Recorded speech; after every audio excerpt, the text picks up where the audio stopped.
Hello guys, welcome back to bit Learning. So आज के इस सेशन में हम लोग चैप्टर 16 का क्वेश्चन आंसर डिस्कस करने वाले हैं, जिसका नाम है गार्बेज इन गार्बेज आउट, जिसका मैंने वीडियो लेक्चर ऑलरेडी अपलोड कर दिया है। ठीक है, एंड मैं बाकी सारे का लिंक भी डिस्क्रिप्शन बॉक्स में डाल दूंगी so that you can access easily. And मैं रिक्वेस्ट करूँगी जिन लोगों ने चैनल को अभी तक सब्सक्राइब नहीं किया है, प्लीज़ सब्सक्राइब कर लीजिए। मुझे थोड़ा मोटिवेशन चाहिए इस वीडियोस को और आगे कंटिन्यू करने के लिए। ओके, सो अभी हम लोग अपने इस चैप्टर को स्टार्ट करते हैं। आई मीन जो चैप्टर का जो क्वेश्चन आंसर है उसको स्टार्ट करते हैं। सो फर्स्ट क्या है हमारा question, which kind of garbage is not converted into compost by red worms. कौन सा ऐसा गार्बेज है जो कि आपका कंपोस्ट में कन्वर्ट नहीं हो सकता रेड वॉर्म्स के द्वारा। तो मैंने ये वीडियो लेक्चर में भी डिस्कस किया है, यहाँ पे भी हम इसका आंसर डिस्कस कर लेते हैं। तो garbage containing polythene bags, plastic, metals and glass which do not rot, जो क्या हो सड़ नहीं सकता है सॉइल में जाने के बाद। जो आपका सब्सटेंस सॉइल में जाने के बाद रॉट नहीं हो सकता है, सड़ नहीं सकता, वो क्या होता है, कंपोस्ट नहीं हो सकता है रेड वॉर्म्स के द्वारा। ये आप ऐसे याद कर सकते हो। ठीक है, तो यहाँ पे यही लिखा हुआ है कि garbage containing polythene bags, plastics, metals and glass which do not rot can not be converted into compost by red worms. ठीक है, तो आई होप आपको फर्स्ट का समझ में आ गया होगा आंसर। सेकंड है आपका, have you ever seen any other organism besides red worm in your pit, if yes try to find out their names, draw pictures of it. अब ये तो आप पे डिपेंड करता है, राइट। मैं इसके आंसर लगा के रखी हूँ, लेकिन ऑब्वियसली जब तक आप ये खुद से नहीं करोगे आपको समझ में नहीं आएगा। ऐसे यहाँ पे क्वेश्चन क्या बोल रहा है कि अगर मान लो कि आपने कभी मिट्टी को खोदा होगा, ठीक है, तो उसमें से आपको रेड वॉर्म दिखा होगा, तो ऐसा तो नहीं कि वो कोई और कीड़ा मकोड़ा वहाँ पे नहीं दिखा होगा, राइट। तो वो क्या बोल रहा है कि आप उसको देखो, उसको फाइंड आउट करो, उसके नाम लिखो कि वो क्या आपने देखा। ठीक है, तो मैं अपना एक्सपीरियंस अगर बताऊँ तो मैं जब ऐसा करती हूँ तो छोटे छोटे जो कीड़े होते हैं, कभी आपको रेड चींटी या फिर ब्लैक चींटी भी देखने को मिल सकती है, राइट। तो हर किसी का एक्सपीरियंस अलग हो सकता है। उसमें सॉइल में जो होता है कि बैक्टीरिया भी रहते हैं, तो ओबियसली हमें नहीं दिखते बट वो भी प्रेजेंट रहते हैं वहाँ पे। सो ठीक है, इसका आंसर यहाँ पे ऐसे है। लाइक यहाँ पे जो भी आंसर है, ये जो आपका एनसीईआरटी का स्टैंडर्ड बुक है, मैंने उसी से सर्च किया, थोड़ा गूगल सर्च किया है, राइट। तो मे बी आपका जो ऑब्जर्वेशन होगा वो डिफरेंट हो सकता है, राइट। तो आप क्या कर सकते हो, वहाँ पे जो ये रेड विंगलर्स है ये हो सकता है, ब्रांडिंग वॉर्म्स है, ये सारा क्या है, ये आपका ये अर्थ वॉर्म के ही कैटेगरी में आते हैं। ठीक है, आप कॉकरोच देख सकते हो, आप एंट देख सकते हो, हाउस फ्लाई है, ये सब क्या है आपका वहाँ पे जो आप मिट्टी को डिग करोगे तो आपको वहाँ पे दिख सकते हैं ये सारे। कुछ माइक्रोब्स होते हैं जो क्या होते हैं, we can not seen with our naked eye, जैसे कि मैंने आपको बताया कि सॉइल में क्या होते हैं, माइक्रोबैक्टीरिया होते हैं जो क्या हम लोग नेक्ड आई से नहीं देख सकते हैं। ठीक है, सो इसका आंसर यही रहा। आई होप आप लोग इसको खुद से करोगे, क्योंकि ये मेरे आंसर से ज़्यादा डिपेंड होता है कि आप इसको कितने अच्छे से देख करके अपना कौन सा पिक्चर वहाँ अपने नोटबुक में लगा रहे हो। ओके, सो नेक्स्ट है हमारा, is garbage disposal is responsibility only of the government. अब आप मुझे बताओ कि क्या ये सिर्फ गवर्नमेंट की रिस्पॉन्सिबिलिटी है कि वो देखे कि हमारे घर का कचरा कहाँ से कहाँ डिस्पोज हो रहा है। क्या हमारी कोई रिस्पॉन्सिबिलिटी नहीं बनती कि हम लोगों ने चॉकलेट खाया, चिप्स खाया और उसके रैपर ऐसी रोड पे फेंक दिए? तो नहीं, ये सिर्फ गवर्नमेंट की रिस्पॉन्सिबिलिटी नहीं है, ईच एंड एवरी इंडिविजुअल की रिस्पॉन्सिबिलिटी है कि अगर हम लोग रास्ते पे कुछ खा रहे हैं तो हमारे हाथ में जो कचरा है उसको हम लोग डस्टबिन में डालें। ये एक सेंसिबल सिटीजन का एक रोल होना चाहिए हमारे कंट्री में। ओके, सो यहाँ पे वही है, no, garbage disposal is not only the responsibility of government, it is the responsibility of the citizen as well. ऐसा नहीं, दोनों का रिस्पॉन्सिबिलिटी है। सिर्फ अगर कहें कि सिर्फ गवर्नमेंट की रिस्पॉन्सिबिलिटी है और सिर्फ सिटीजन की रिस्पॉन्सिबिलिटी है तो ऐसा नहीं है। ये जो है आपका हैंड इन हैंड चलना चाहिए। ये आपका सिटीजन की भी रिस्पॉन्सिबिलिटी होगी एंड गवर्नमेंट की रिस्पॉन्सिबिलिटी होगी, तभी क्या होगा, हमारा एनवायरनमेंट क्लीन होगा। तो हमारी भी ड्यूटी क्या है, हमारी ड्यूटी क्या है, it's our duty to keep our environment clean. The people should throw garbage at proper place and we should start recycling waste. जो लोग हैं, जो हम लोग हैं, वो क्या करते हैं, खाना खाते हैं, मान लीजिए रास्ते पे आप चॉकलेट खा रहे हो या फिर ड्रिंक कर रहे हो, कोल्ड ड्रिंक पी रहे हो, उसके बाद आप क्या करते हो, उसका जो डस्टबिन में जो उसके कचरे को नहीं फेंकते हो, आप रोड पे फेंक देते हो। तो ये हमें क्या करना चाहिए, हमें इंप्रूव करना चाहिए। हमें क्या होना चाहिए, हमारे पास जो कचरा है उसको क्या करना चाहिए, डस्टबिन में डालना चाहिए एंड हमें वो कचरा यूज करना चाहिए जो क्या हो जाए, रिसाइकल हो सके। ओके, सो हम लोग नेक्स्ट मूव करते हैं। Is it possible to reduce the problem relating to disposal of garbage. अब आप मुझे बताओ कि क्या ये पॉसिबल है कि जो प्रॉब्लम डिस्पोजल ऑफ गार्बेज का है ये रिड्यूस हो सकता है? तो ऑब्वियसली ये ख़त्म नहीं हो सकता, बट ये क्या होता है, रिड्यूस हो सकता है। एक सर्टेन एक्सटेंट तक हम लोग क्या करते हैं, इसको रिड्यूस कर सकते हैं। तो यहाँ पे यही है, it is possible to reduce the problem relating to disposal of garbage to a large extent. So इसका कैसे कर सकते हैं, तो we should use those material which are recyclable and avoid or reduce use of non biodegradable material such as plastic bags and bottles.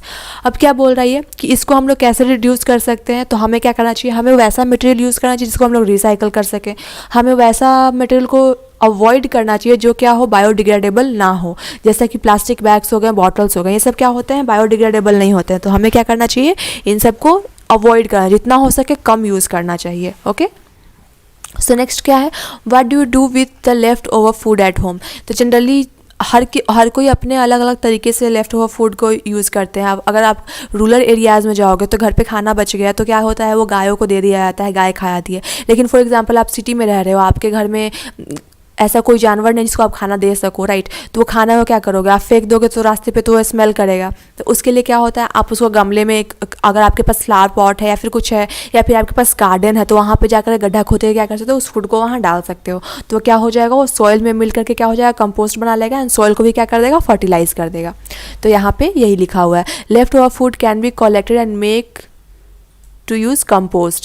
Compost provide nutrients essential for the growth and development of plants. तो क्या होता है, अगर आपके पास garden है तो आप garden में जा करके किसी पेड़ के नीचे गड्ढा खोद करके ये सारा चीज़ आप वहाँ पे डाल सकते हो। तो क्या हो जाएगा, वो जो प्लांट है उसके डेवलपमेंट में भी क्या हो जाएगा, हेल्प हो जाएगा। सो नेक्स्ट हमारा है, if you and your friends are given to the choice of eating in a plate or a banana leaf platter at a party. अब मान लीजिए आप अपने किसी दोस्त के साथ पार्टी में गए, ठीक है, आप मान लो कि किसी कज़िन की शादी है, आप वहाँ पे गए एंड आपको वहाँ पे ऑप्शन दिया जा रहा है कि सर आप प्लेट में खाइएगा या फिर जो बनाना यानी जो केले का पत्ता है उस पर आप खाओगे, तो आप कौन सा प्रेफर करोगे। तो अगर आप मुझसे पूछते तो मैं तो प्रेफर करती बनाना लीफ। अब इसका एक रीज़न हो सकता है कि यहाँ पर भी क्या होगा, आपका जो वेस्ट है वो रिड्यूस हो जाएगा, जो बनाना लीफ है वो क्या हो जाएगा, वो डिकम्पोज हो जाएगा। लेकिन अब प्लास्टिक का जो पेपर है, प्लास्टिक का जो प्लेट है वो क्या होगा, डिकम्पोज नहीं होगा। सो बेसिकली आपको भी यही चूज करना चाहिए कि आपको अगर ऑप्शन दिया हुआ है तो हम उस चीज़ को सेलेक्ट करें जो क्या हो, आपका ईजिली बायो में क्या हो, डिग्रेडेबल हो जाए, वो ईजिली उसका कंपोस्ट बन जाए। ठीक है, तो यहाँ पे यही लिखा हुआ है, we would prefer to eat food in banana leaf platter, this is because biodegradable. ये क्या है, फर्स्ट ये आपका बायोडिग्रेडेबल है and can easily converted into manure by the process of composting. तो मैन्योर का मतलब क्या होता है, खाद। तो कंपोस्टिंग के प्रोसेस से क्या हो जाएगा, ये खाद बन जाएगा। ठीक है, सो नेक्स्ट हमारा क्या है, collect pieces of different kinds of paper, find out which और कैन बी रिसाइकल्ड। आपको बोल रहा है कि आप डिफरेंट टाइप्स के पेपर को सिलेक्ट करो। मान लो आपके घर में डिफरेंट टाइप्स के पेपर हो सकते हैं, तो आप सिलेक्ट करो एंड उसमें से देखो कि कौन सा रिसाइकल हो सकता है और कौन सा रिसाइकल नहीं हो सकता है। तो इस पर ऐसा होता है कि सारे पेपर, जनरली सारे जितने भी पेपर्स हैं वो रिसाइकल होते हैं, लेकिन कुछ पेपर्स पे क्या होता है, प्लास्टिक की कोटिंग होती है, तो उसको रिसाइकल करना थोड़ा डिफिकल्ट हो जाता है, राइट।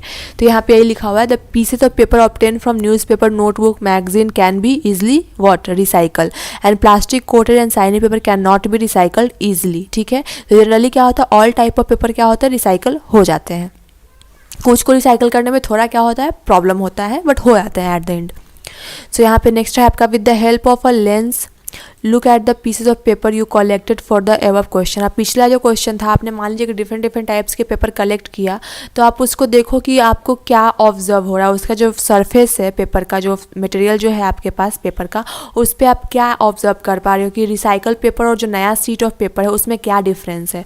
तो अगर आपने कभी देखा होगा कोई रिसाइकल पेपर यूज़ करके और नया शीट ऑफ पेपर यूज़ करके, तो आपको एक बहुत मेजर सा डिफरेंस दिखा होगा कि आपके घर में जो न्यूज़पेपर आता है वो क्या होता है, वो रिसाइकल पेपर का बनता है। तो आप उसका देखोगे, उसका जो सरफेस है बहुत डल टाइप का होता है। लेकिन आपने कहीं नोटबुक खरीदा या कोई नई बुक खरीदी है तो उसका जो पेपर होता है वो बिल्कुल शाइन करता रहता है, उसका स्मूथ होता है सरफेस।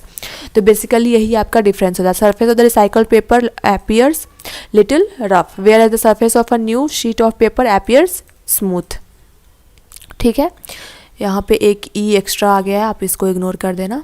ठीक है, सो आई होप आपको ये समझ में आ गया होगा कि जो रिसाइकल पेपर होते हैं उसका सरफेस क्या होता है, थोड़ा रफ होता है, जो नया पेपर होता है उसका सरफेस क्या होता है, स्मूथ होता है।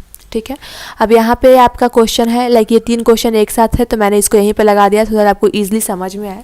Like collect different kinds of packaging material, what was the purpose of which each one was used, discuss in group. आप एक ग्रुप बना सकते हो, जैसा आपका क्वेश्चन था एनसीईआरटी में, मैंने इसको एज इट इज़ लगा कर रखा है। तो इसमें क्या बोल रहा है कि आप डिफरेंट टाइप के पैकेजिंग मटेरियल को इकट्ठा करो। उसमें दूसरा क्वेश्चन ये बोल रहा है कि उसमें से क्या क्या पैकेजिंग मटेरियल जिसको हम लोग रिड्यूस कर सकते हैं, इसको हम लोग यूज़ नहीं भी कर सकते हैं। और एक स्टोरी बताओ कि इससे कि पैकेजिंग जो है वो कैसे गार्बेज का जो क्वांटिटी है उसको इंक्रीज़ कर रहा है। तो मैंने इसको अच्छे से इस वाले स्लाइड में लिख के रखा है। लाइक फर्स्ट तो आपको एक ग्रुप बनाना है कि कौन कौन सा पैकेजिंग मटेरियल है। तो पैकेजिंग मटेरियल में आप देख सकते हो कि प्लास्टिक बैग हो गया, थर्मोकॉल सीट होता है, फिर आपका पेपर बैग होता है। ये सारा क्या है, पैकेजिंग मटेरियल है जो हम लोग का जो घर का सामान होता है, जो फूड आइटम होता है, उन सबको क्या करता है, प्रोटेक्ट करता है। कहीं हम एक जगह से दूसरी जगह मूव कर रहे हैं तो भी क्या करता है, वो प्रोटेक्ट करता है हमारे सामान को। अब इसमें बोल रहा है क्या क्या हम लोग रिड्यूस कर रहे हैं। तो पैकेजिंग मटेरियल फूड आइटम का हो गया, गिफ्ट पैक का हो गया, चॉकलेट का हो गया, टॉयल का हो गया, ये सब क्या कर सकते हैं, हम लोग रिड्यूस कर सकते हैं। ऑब्वियसली अगर किसी को गिफ्ट दे रहे हैं तो आपको गिफ्ट पैक करने की जरूरत नहीं, आप उसको नॉर्मली ऐसे भी दे सकते हो, राइट। दिया नहीं आता बट दे सकते हो, ठीक है। सो बेसिकली यहाँ पे क्या है, हमारा गार्बेज का जो कैसे उसको मैनेजमेंट करना है उसके लिए, तो उसके लिए हमें थोड़ा एफर्ट लगाना पड़ेगा, ठीक है। अब थर्ड जो क्वेश्चन है वो क्या बोल रहा है, आपको एक स्टोरी लिखना है कि आप कैसे इसको इंक्रीज़ जो हो रहा है गार्बेज, इसको आप कैसे मतलब पैकेजिंग की वजह से ये इंक्रीज़ हो रहा है, ठीक है। तो यहाँ पे मान लीजिए कि यहाँ पे मैंने ये लिख रहा है कि unnecessary packaging is a serious issue that increase the amount of garbage. अब अननेसेसरी पैकेजिंग है, मान लो कि एक पैकेज में आपका 5 आइटम आ सकता है, लेकिन अगर आपने पाँचों को अलग अलग पैकेजिंग कर दिया तो आपका 5 पैकेट तो ऐसे ही बढ़ गया, राइट। तो क्या होता है कि when we open package we use the things inside it but while packaging material. अब हम लोग क्या करते हैं कि जब हम लोग कोई सामान को पैक कर दिए तो क्या करते हैं कि उसके अंदर का जो सामान है उसको तो यूज़ कर लेते हैं, लेकिन जिस चीज़ से वो पैक्ड था उसको हम लोग फेंक देते हैं। वो क्या हो गया, हमारा गार्बेज हो गया, वो हमारे किसी काम का नहीं रहा। सो क्या होता है, ये हमारा क्या होता है, कभी हम लोग ऐसे इसको फेंक देते हैं, रोड पर फेंक देते हैं, या फिर कहीं अगर मान लीजिए कि आपके जो सफाई कर्मचारी हैं वो ले करके जा रहे हैं, लेकिन क्या होता है उस दौरान कहीं रास्ते पे ही गिर गया, ठीक है।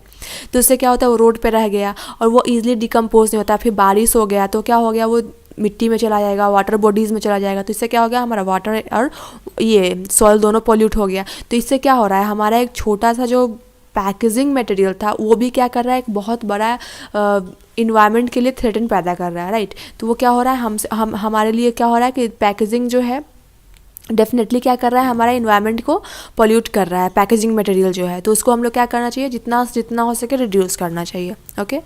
सो यहाँ पे नेक्स्ट आपका है, do you think it is better to use compost instead of chemical fertiliser. अब आप बताओ कि आप कंपोस्ट यूज़ करोगे या केमिकल फर्टिलाइज़र यूज़ करोगे, ठीक है। तो अगर आपको ध्यान से देखा है तो कंपोस्ट क्या होता है, वो नेचुरल सब्सटेंस से मिलकर बना होता है, उसमें कोई भी चीज़ बेकार नहीं होता, राइट। उसमें जो आपका कचरा हो गया उसको क्या होता है, मिट्टी में मिल करके वो कंपोस्ट बनाता है। लेकिन अगर आप केमिकल फर्टिलाइज़र का बात करोगे तो ये क्या बनता है, इंडस्ट्रीज़ में बनता है।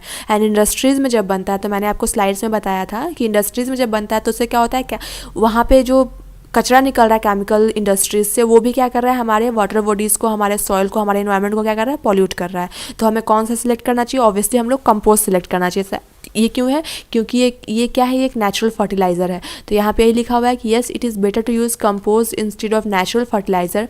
Compost is made up of natural organic things like plant animal waste which do not cause यानी पॉल्यूशन। क्या करता है, ये कोई पॉल्यूशन नहीं करता। लेकिन जो केमिकल फर्टिलाइज़र वो क्या होता है, हार्मफुल केमिकल से बना होता है, और वो क्या होता है, केमिकल इंडस्ट्रीज में बना होता है। इससे क्या होता है, वो सॉइल और वाटर पॉल्यूशन करता है, ठीक है। तो क्या हम लोग सेलेक्ट करना चाहिए, कंपोस्ट सेलेक्ट करना चाहिए। अगर हमें केमिकल फर्टिलाइजर एंड कंपोस्ट में जब ऑप्शन दिया जाए तो हमें क्या सेलेक्ट करना चाहिए, कंपोस्ट। जैसा कि मैंने बताया था कि प्लास्टिक प्लेट और बनाना लीफ कौन सा सेलेक्ट करना चाहिए, तो हमें बनाना लीफ सेलेक्ट करना चाहिए, ठीक है।